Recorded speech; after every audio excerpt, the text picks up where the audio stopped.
عليكم ورحمة الله وبركاته. دمان أصحابته كحرن جنال كي بلدي أوفيشال مركو روحا إذا لا هاي عيد وناكسن كل عام وأنتم بخير. تقبل الله منا ومنكم صالح الأعمال.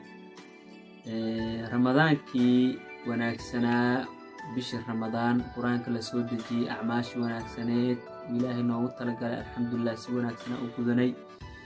انت كفائدة ستي او بشر رمضان انت لغو جري قرآن أخرس تهجد وحفظا صلاة صوم جري الحمد لله وإذا نافتي وأنا كفائدة ستين إله إذي أقبلوا أعماش وناكسنات لصوت نافي مانتا waxaa soo ilaatay bishii Ramadaan waxaan soonnay 30 maalin alxamdulillah. intaas kadib waxaa idin leeyahay ciid wanaagsan. maalinta koowaad ee ciida ku beegan maalinta birta ah ayaan idinku hambalyeynaya. halkan saas ayaan u soo fariistay halkan waxaa idin leeyahay ciidan ciideeda kale bashbash iyo badhaadhe Allah inagu wada gaarsiiyo.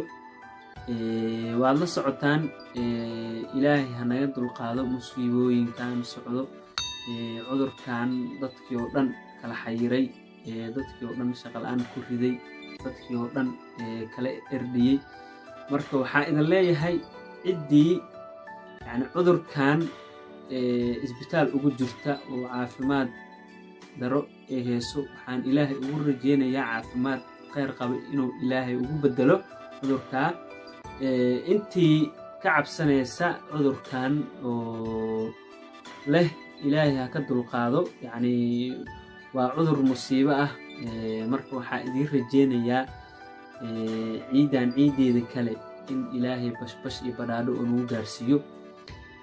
intaas kadib waxaan rabaa inaan wax yar idiin sheego. ramadaanka markuu dhammaado kadib maalinta koowaad ciida maalinta labaad maalinta saddexaad waxaa ku xiga 6 maalin oo loo yaqaano 6da maalin wadaca sagootin. marka waxaa idin rajeynaa inaad ka faa'iideysataan 6daas maalin. waxay u dhigantaa yani sanad adigoo soo soomay yani sanad ajirkeeda. marka waxaan rabaa intaas kadib waxaa idinla qaybsanayaa farxadda ciida madaxiina inta soo fariistay. waxaan rabaa inaad la socotaan janaalka hadda kadib.